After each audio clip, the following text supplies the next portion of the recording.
নমস্কার, দেখছেন জি 24 ঘন্টা 5টার 5 নিয়ে আপনার সঙ্গে রয়েছি আমি শুক্লা। পহেলগাঁও প্রত্যাঘাত আমরা দেখলাম ঠিক 1:05 থেকে 1:30 অর্থাৎ 25 মিনিটের নির্ভুল এবং নিখুঁত অপারেশন ভারতীয় সেনাবাহিনীর। পাকিস্তান এবং পাক অধিকৃত কাশ্মীরে প্রিসিশন স্ট্রাইক অর্থাৎ নির্ভুল স্ট্রাইক, একেবারে যা টার্গেট সেখানেই ভারতীয় বায়ুসেনা আঘাত এনেছে। 9টি জঙ্গি ঘাঁটি গুড়িয়ে দেওয়া হয়েছে। অন্তত পক্ষে 100 জন জঙ্গি খতম হয়েছে। কোথায় কোথায় হামলা, কড়া প্রত্যাঘাত মুরিদকে, ভাওয়ালপুর, লস্কর এবং জৈশের সদর দপ্তর হেডকোয়ার্টার, এই দুই জায়গা যাবতীয় জঙ্গি কার্যকলাপ এখান থেকেই নিয়ন্ত্রণ করে পাক মদতপুষ্ট হাফেজ সাইদরা। 8 জনের মৃত্যু হয়েছে বলে পাকিস্তানের পক্ষ থেকে স্বীকার করা হয়েছে। সারা রাত অপারেশনের দিকে নজর রেখেছিলেন প্রধানমন্ত্রী নরেন্দ্র মোদী এবং আপনারা জানেন যে আগামীকাল প্রধানমন্ত্রী তিনি কিন্তু সর্বদলীয় বৈঠক ডেকেছেন এবং আজকেও উচ্চ পর্যায়ের একটা বৈঠক হয়েছে। অমিত শাহ সেই বৈঠক করেছেন এবং সীমান্তবর্তী রাজ্যের মুখ্যমন্ত্রী, ডিজি এবং মুখ্য সচিবদের নিয়ে এই বৈঠক। কেন বৈঠক? কারণ এরপর কি পাল্টা আঘাত হানতে পারে, প্রত্যাঘাত করতে পারে পাকিস্তান, আর তার আগে নয়াদিল্লি একেবারে যে প্রস্তুত রয়েছে সেটা জানান দেওয়ার কাজও একই সঙ্গে চলছে। কারণ দিল্লিতে তৎপরতা কিন্তু আরো বেড়ে গিয়েছে। বিগত কয়েকদিন ধরে আমরা দেখেছি দিল্লিতে তৎপরতা। প্রধানমন্ত্রীর বাসভবনে একের পর এক উচ্চ পর্যায়ের বৈঠক হয়েছে এবং তারপরই গতকাল রাতে এই স্ট্রাইক ভারতীয় সেনার তরফ থেকে। এবং এই স্ট্রাইকের পরও দেখা যাচ্ছে পাকিস্তান তাদের জাত দেখাচ্ছে। একের পর এক নিরীহ মানুষের ওপর গোলাগুলি বর্ষণ, উড়ি এবং পুঞ্চে, যেখানে একেবারে নিরীহ সাধারণ মানুষের ওপর গোলাগুলি বর্ষণ, 10 জনের মৃত্যু, 60 জন অন্তত পক্ষে জখম হয়েছেন। এখন প্রশ্ন, পাকিস্তান কি পাল্টা প্রত্যাঘাত করবে? কারণ ভারতের যে স্ট্রাইক, আর এই স্ট্রাইকে এই মুহূর্তে পাকিস্তান পুরোপুরি দিশেহারা হয়ে গিয়েছে।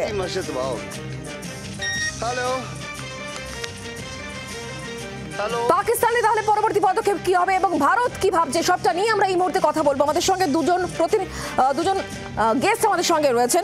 লেফটেন্যান্ট জেনারেল উৎপল ভট্টাচার্য আমাদের সঙ্গে রয়েছেন, অবসরপ্রাপ্ত সেনাকর্তা, এবং আর্য ঘোষ আমাদের সঙ্গে রয়েছেন, নিরাপত্তা বিশেষজ্ঞ। দুজনকে স্বাগত জানাবো। আমি প্রথমে লেফটেন্যান্ট জেনারেল আপনার কাছে আসি। ভারতের তরফ থেকে যে স্ট্রাইক, যে প্রত্যাঘাত হানা হয়েছে, 25 মিনিটের নির্ভুল একটা স্ট্রাইক, যেখানে একের পর এক জঙ্গি ঘাঁটি গুড়িয়ে দেওয়া হয়েছে, প্রশিক্ষণ শিবিরগুলো গুড়িয়ে দেওয়া হয়েছে, কমপক্ষে 100 জন জঙ্গিকে নিকেশ করা হয়েছে। এরপর প্রশ্ন আসছে এটাই, কারণ পাকিস্তানের প্রধানমন্ত্রীর তরফ থেকে পাল্টা হুঁশিয়ারি দেওয়া হয়েছে যে পাকিস্তান চুপ করে বসে থাকবে না। পাকিস্তান করবে তো কি করবে? পাল্টা প্রত্যাঘাত দেওয়ার জায়গায় কি পাকিস্তান রয়েছে? কি মনে হচ্ছে আপনার? আপনি যে কথাটা বলছেন সেটা সত্যি যে পাকিস্তানের এখন অনেকগুলো চ্যালেঞ্জ আছে। প্রথমত তো ওদের টেররিস্ট ঘাঁটিগুলোকে তো অ্যাটাক করা হয়েছে। যে 9টা জায়গায় অ্যাটাক করা হয়েছে, মুজফরবাদ, বোলপুর, কোটলি, বেনবার, তাছাড়া আপনার পাঞ্জাবের মধ্যে ভাওয়ালপুর, যেটা একটা ওরা বলে Rolls Royce for Jaishe Mohammed আর লস্কর হেডকোয়ার্টার মুরডিকে, যেগুলো আমরা হেডকোয়ার্টার মারিনি, কিন্তু ওদের খবর শুনুন, ওদের টিভি চালান, ওদের পড়ুন বা ন্যাশনাল, এই দুটো, ওরা কিন্তু সেটা তা বলছে না। ওরা যেটা বলছে, ওদের ন্যারেটিভটা এইরকম, আপনি জিজ্ঞেস করলেন আসবে কিনা, ওদের ন্যারেটিভ হচ্ছে ভারত রাত্রি 12 মিনিটে আমাদের 4টে বম্বিং করেছে, যাতে বাচ্চা থেকে মেয়ে থেকে সবাই মারা গেছে। যেমন আমি 4টে উদাহরণ দিচ্ছি। ওরা বলছে ভাওয়ালপুরের সুভান মসজিদ ড্যামেজ করেছে, যেখানে 8 জন মারা গেছে, 31 পাকিস্তান খবর যেটা বলছে আমি সেইটা বলছি। সেটাকে আমরা জখম করে মুজফ্ফরপুর পাকিস্তান তাদের তরফ থেকে যে তাদের মতো করে বক্তব্য পেশ করবে এটা খুব স্বাভাবিক একটা বিষয়, স্বাভাবিক আচরণ তাদের এটাই হয়ে থাকে এবং সেই আচরণ আবারও লক্ষ্য করা যাচ্ছে। আমি আপনার কথা শুনবো অবশ্যই। আমি আর্যবাবু আপনার কাছে আসি। আজকে যে ছবি আমরা দেখলাম, মানে গতকাল রাতের ছবি দেখার পর আজকে আমরা দিল্লিতে তৎপরতা দেখতে পেয়েছি। বিশেষ করে আমি অমিত শাহের যে বৈঠক হয়েছে সেই বৈঠকটার কথা উল্লেখ করব, কারণ সীমান্তবর্তী রাজ্যের মুখ্যমন্ত্রীদের নিয়ে আজকের এই বৈঠক, এই বৈঠকের তাৎপর্য কোথাও কি জুড়ে যাচ্ছে এটার সঙ্গে যে পাকিস্তান চুপ করে বসে থাকবে না, নানা রকম ছলা কলায় তারা ভারতের ক্ষতি করার আবার চেষ্টা করবে, কারণ ভারতের কাছে এই ইনফরমেশনও ছিল শুধুমাত্র পেহেলগাঁওয়ের ঘটনা না, ভারতের বিরুদ্ধে আরো বেশ কিছু ষড়যন্ত্র মাথায় নিয়ে তারা রেখেছিল, সে কারণে এই দমন অভিযানটা দরকার ছিল, এটা ভারতের বক্তব্য। কি মনে হচ্ছে ভারতকে এই মুহূর্তে আরো কতটা সজাগ থাকতে হবে? অনেকটাই সজাগ থাকতে হবে, এক্স্যাক্টলি আপনি ঠিক বলেছেন। একটা জিনিস লক্ষ্য করবেন, ভারত যখন প্রেস ব্রিফিংটা হয় তখন যে আমাদের মানে প্রেস ব্রিফিং এ যেটা বলা হলো সেটা হচ্ছে যে আমাদের আরো এখানে আঘাত হওয়ার আশঙ্কা ছিল এবং যার জন্য আমরা এই মেজারটা নিয়েছি, এবং তাছাড়াও তার আগে যে আঘাতগুলো হয়েছে। এখন ব্যাপারটা হচ্ছে যে এখানে কিন্তু আপনারা লক্ষ্য করবেন দুটো জিনিস। বিক্রম মিশ্রি তিনি কিন্তু একজন সাংবাদিকেরও প্রশ্ন নেননি, তিনি বলেছেন ইটস অ্যান অনগোয়িং অপারেশন, আমরা কোনো প্রশ্ন নেব না। দ্বিতীয়ত তারপরে উনি উঠে গেছেন। তারপরে তার সঙ্গে ওনারা কিন্তু কেউ বলেননি আমরা কি ধরনের মিসাইল ইউজ করেছি, কি ধরনের মেকানিজম ইউজ করেছি, এটা কিন্তু আমাদের মাথায় রাখতে হবে। আমরা যা বলছি কিন্তু আনুমানিক ভিত্তিতে বলছি। প্রেস ব্রিফিং এ গভর্নমেন্ট যে ব্রিফিং সেটা কিন্তু কিচ্ছু বলা হয়নি। আমি অ্যাসেস করছি যে হয়তো ব্রহ্মোসও ফায়ার করা হয়েছে। তো যেহেতু ব্রহ্মোসে রাডার ক্রস সেকশন প্রচন্ড কম, রাডার ক্রস সেকশন মানে যেটাতে রাডার এনার্জিটা ধরা যায় না, এবং সেই ক্ষেত্রে কি হয় এটাকে স্টেলথ ক্যাপাসিটি বলে, ফাইটার গুলোতে থাকে, রাডারে ধরা পড়ে না। এবং তার সঙ্গে রাডার জ্যামার আমাদের ছিলই।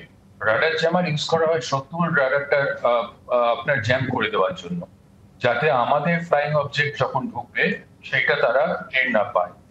এখন যেটা তারপরে খবর পেলাম সেটা খুব সাংঘাতিক খবর, সেটা হচ্ছে যে আপনার যারা মারা গেছে তাদের দেহগুলো কফিন বন্দি করে সেই কফিন জাতীয় পতাকায় পাকিস্তানে মুড়ে তারপরে শেষকৃত্যের ব্যবস্থা করা হচ্ছে। আপনি ভাবুন জঙ্গিদের দেহ জাতীয় পতাকায় মোড়া হচ্ছে। তো এইটা হচ্ছে আসিম মুনিরের সিনিস্টার ডিজাইনটা খুব সাংঘাতিক, এবং সেনাকর্তারা সেখানে দাঁড়িয়েও রয়েছেন, সেই ছবি সামনে এসছে। আমি আপনার কাছে আসবো, অবশ্যই আমি লেফটেন্যান্ট জেনারেল আপনার কাছে আসবো। যে ছবিটা আমরা দেখেছি উড়ি বা বালাকোট পরবর্তী সময় যে ছবি দেখা গিয়েছে, যেখানে প্রশ্ন উঠেছিল যে এই যে সার্জিক্যাল স্ট্রাইক হয়েছিল তার প্রমাণ দেখাক ভারত, আর এবার যে স্ট্রাইক আমরা দেখতে পেলাম সেখানে ভারতের তরফ থেকে সমস্ত রকম তথ্য একেবারে গোটা বিশ্বকে জানান দেওয়া হয়েছে। আর কি কোন রকম প্রশ্নের জায়গা থাকে? দেখুন,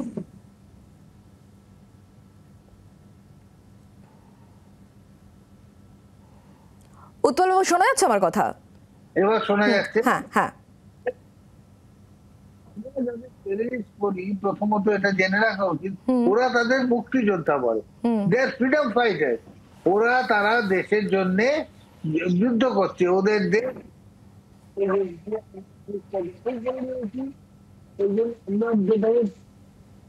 পাকিস্তান অকুপাইড কাশ্মীর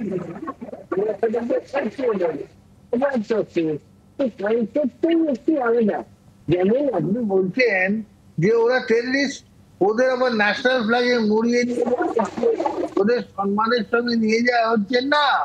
ওরা তো বলছে এরা হচ্ছে ফ্রিডম ফাইটার। তো সেই ওদের চিন্তা ভাবনা বা ওরা ইন্টারন্যাশনাল অন্যভাবে এটা দেখাতে যায়। দ্বিতীয় কথা যেটা বলবো, ওরা দেখাচ্ছে না যে এতগুলো টেররিস্ট মারা গেছে, ওরা দেখাচ্ছে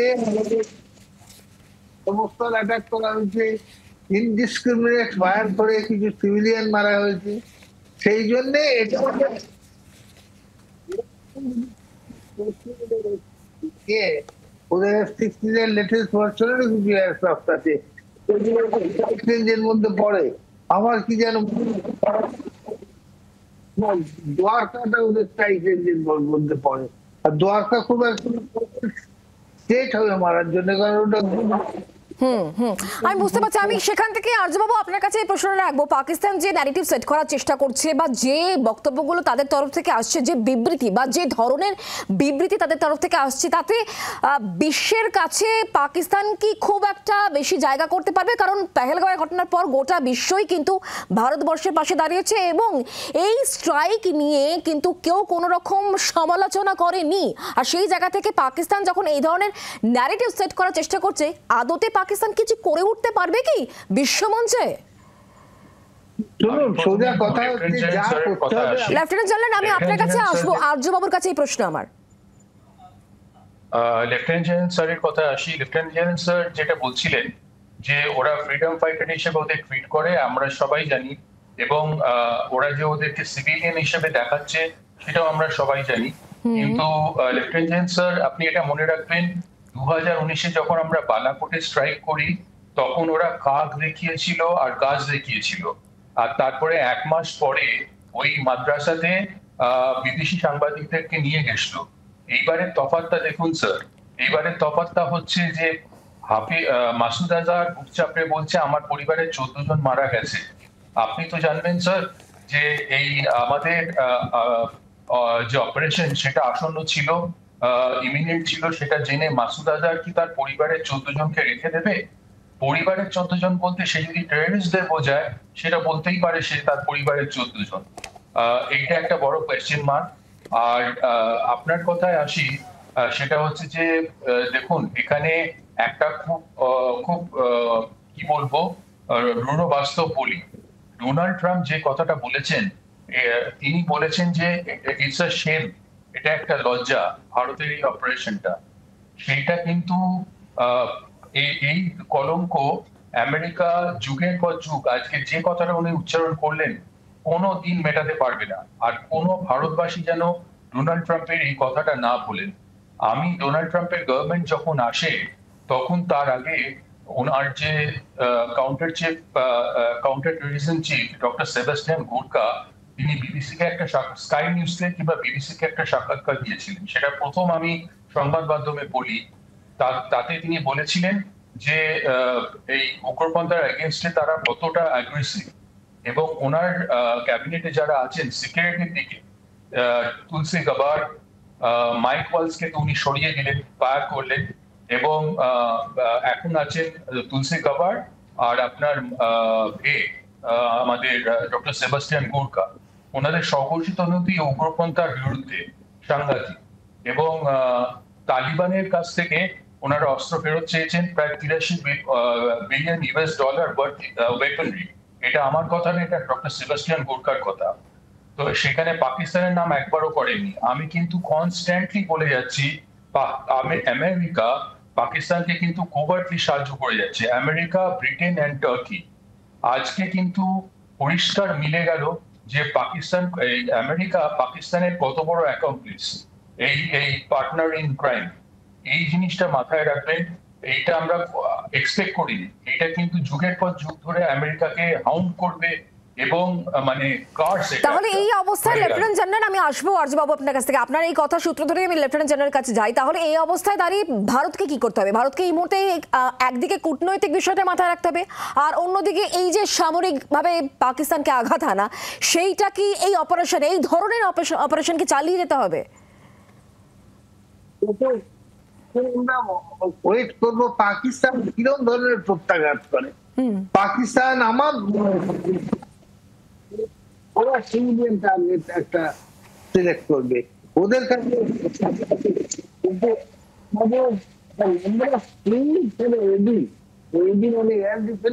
অনেকগুলো আছে। আমরা হয়তো এক্ষুনি 400 ইউজ করা মানে অলমোস্ট, কিন্তু আমাদের কাছে অন্য রকমের এডি ইনস্ট্রুমেন্ট এয়ারফোর্সের কাছে বিশেষ করে সেগুলো রোধ করা হবে।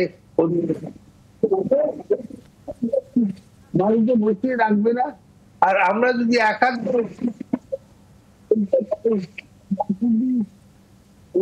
যেটা বলছিলাম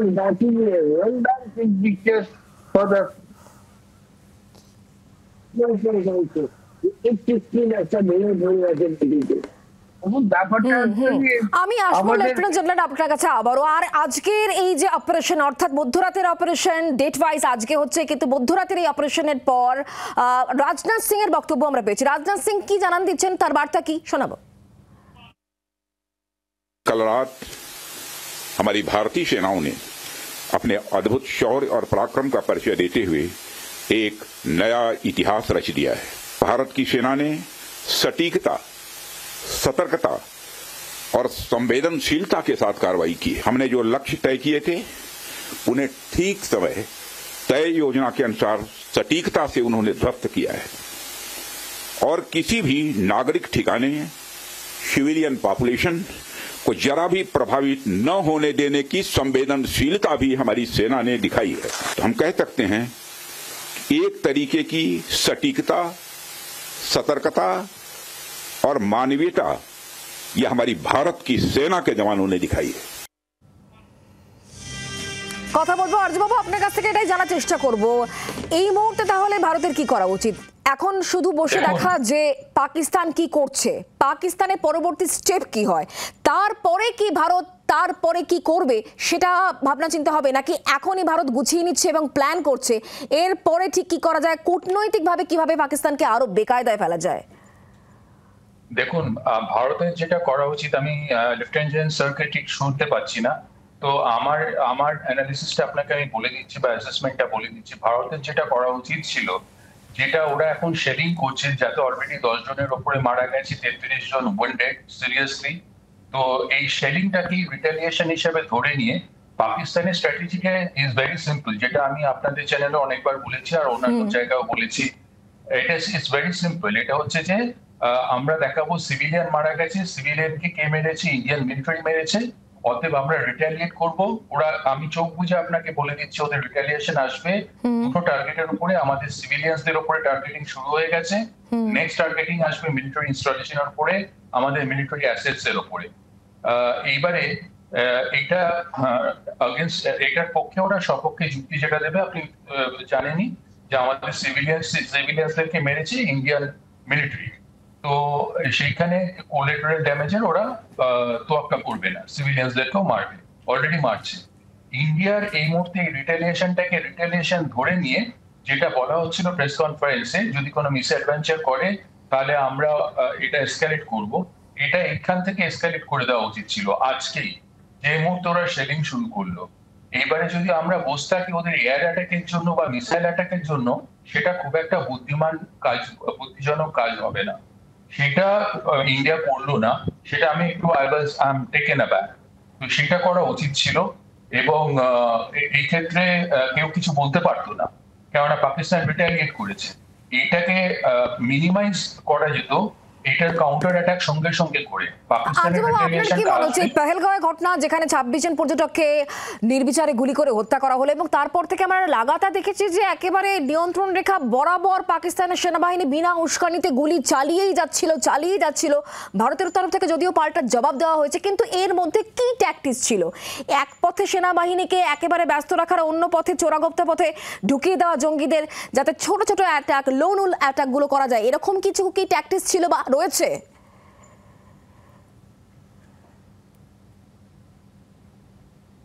আরজু বাবু আমাকে বলছেন? আচ্ছা, সরি, আমি আচ্ছা, হ্যাঁ, ডেফিনেটলি রয়েছে।